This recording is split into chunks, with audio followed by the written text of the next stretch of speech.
Magandang araw. So, tayo ngayon ay mag-uusap patungkol sa virtue ethics. Okay? So, ngayon ay magkakaroon tayo ng activity muna or gawain sa ating pagpapatuloy dito. Ano? So, sabi dito, look at the picture and give a description on it. So, i-describe lang natin. So, anong nakikita nyo? Electric fan, walang kulay, hindi rin umaandar. Ilaw, bombilya rather, hindi umiilaw, hindi gumagana, no? So, merong puno, medyo lanta at walang kulay, hindi gumagana or um, siguro walang bunga, ganon, no? So, magpatuloy tayo. Before anything else, i-define muna natin yung virtue. Ano ba yung virtue? No? So sabi dito, it is a demonstration of high moral standards and moral excellence. Or ito yung pagpapakita ng mataas na pamantayang moral at kahusayan sa moral. Pag sinabing moral, ito yung conforming to a standard of what is right and good. Okay? According kay Aristotle, virtue means the excellence of a thing to perform its proper function. Ibig sabihin, ito yung paggamit ng wasto sa paggana, pagtupad ng wasto doon sa ating paggamit or doon sa ating dapat na ginagawa. Okay?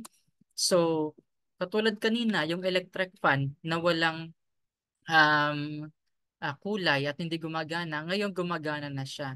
Ibig sabihin, sa virtue ethics, kapag ito ay gumagana, nagagampanan niya yung proper function niya. Therefore, good ito sa virtue ethics, no? Kasi gumagana na siya. Kanina, hindi siya good or bad siya kanina kasi nga, hindi niya nagagampanan yung function niya kasi sira siya. Eto, good na siya kasi umiilaw na yung bumbilya kasi yan naman yung proper function niya. Next, eto, namumunga na itong puno na ito. Therefore, good na siya. And therefore, sa mga tao, merong pagkakaisa, merong pag-ibig, therefore, good na siya. Kasi nga, may dahilan niya kung bakit nagkakaroon ng pagkakaisa at pag-ibig. Mamaya, paglalalimin pa natin ang patungkol dyan at malalaman natin yan. So, according din kay Aristotle, virtue is a reason, and reason is virtue. And virtuous person is a person who lives in reason or reason, no? Kasi for Aristotle, tayo po kasi ang proper function ng tao ay magkaroon ng reasoning or gampanan yung ating pag-iisip or mag-isip ng tama. So kapag tayo ay ginagamit natin ng tama ang ating pag-iisip, virtuous person ang tawag sa atin. At according pa kay Aristotle, a person who lives in reason is happy because he is in active exercise of it. Kapag ginagawa natin yung function natin, yung trabaho natin, according sa virtue ethics, nagiging masaya ang isang tao dito. So, sabi pa ni Aristotle, we are rational beings. Yan yung ating proper function, pagiging rational or yung likas sa atin yung paggamit ng ating rason or yung ating isipan. So, ang hindi paggamit ng isip ay hindi natural sa tao, no? So, kapag ang tao ay hindi ginagamit ng tama ang kanyang isip, ito po ay hindi normal para sa virtue ethics. Therefore, ang paggamit ng isip ng tao ay kanyang proper function. Okay? So, sabi ni Aristotle, ang prinsipyo ng moralidad ay makikita din natin sa ating pang-araw-araw na gawain. So, ito, panalangin ng pamilya.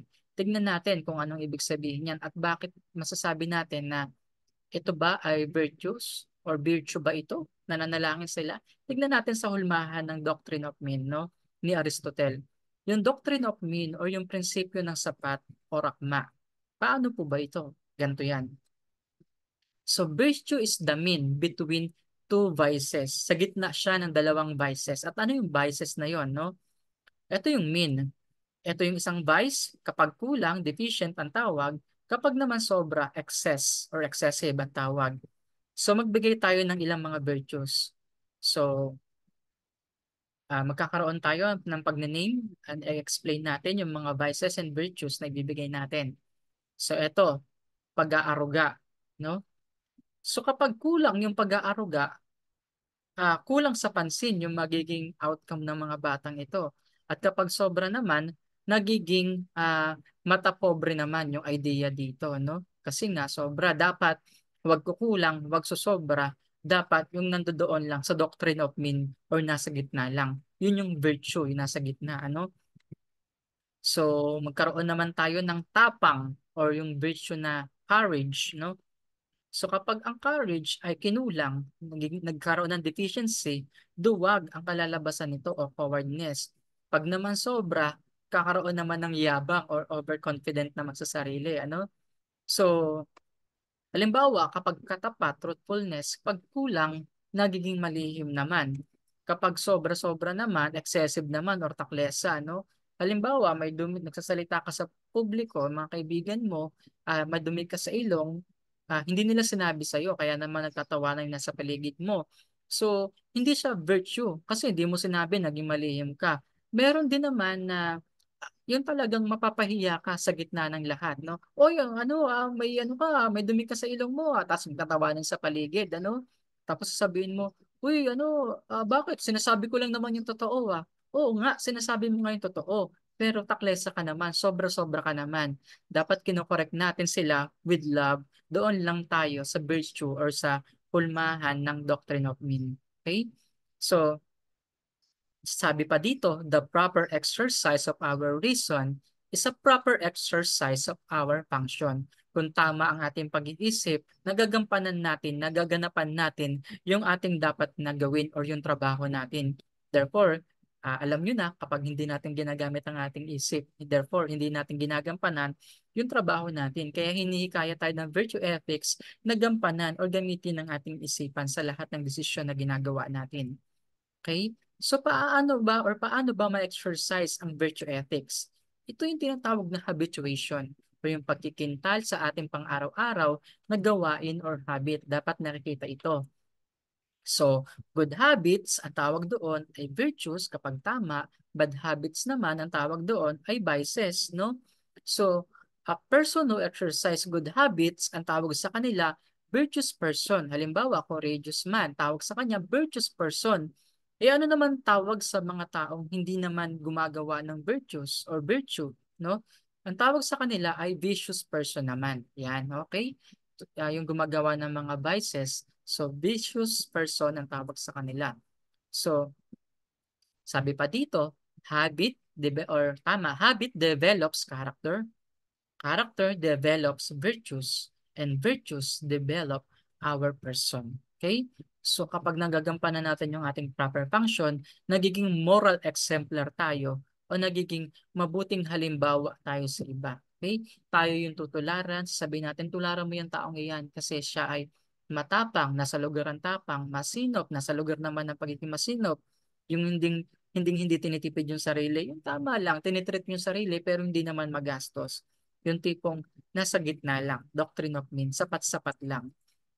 Okay? May tinatawag din tayong eudaimonia sa Greek word. Ano ba yung eudaimonia? Ito yung tinatawag na good life or happy life. Ito yung permanente at pangmatagalan. Yung tipong hindi ka lang masaya nitong 5 minutes, kundi nararamdaman mong kasiyahan na ito na sobra-sobra talaga na kung saan hindi lang pang ngayon, mararamdaman mo rin bukas, sabi nga dito, pangmatagalan. Ano? Self-actualization at ito yung self-realization na tinatawag na kung saan kapag nakamit natin yung ultimate goal o yung final end natin, nakakaramdam tayo ng contentment. Halimbawa, no, tulad na lamang nito, papakita ko sa inyo. Anong nararamdaman ninyo kapag nabubuo ninyo yung puzzle? 'Di ba? Yung huling-huling puzzle na lang na ididikit mo diyan, no? Sobrang saya kasi huli na 'yun. Kasi bago mo mabuo 'yun, nag-struggle ka muna, no?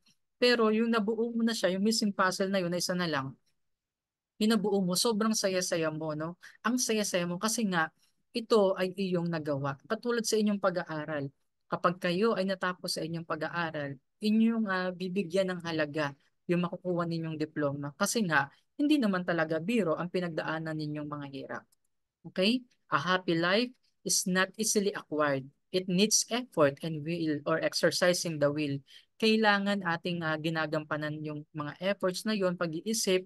Kaya hindi bagay na kapag tayo ay magkaroon ng isang mga problema or mga suliranin na hindi dapat yang isa pa walang bahala na lang. Kundi kailangan natin mag-isip nang sa ganun magkaroon ng magandang resulta. At nang sa ganun, magkaroon din naman tayo ng kasiyahan. Okay? So patuloy nating hubugin ang ating sarili to become the best version of ourselves. Lagi nating tandaan yan, no? So, thank you at maraming salamat.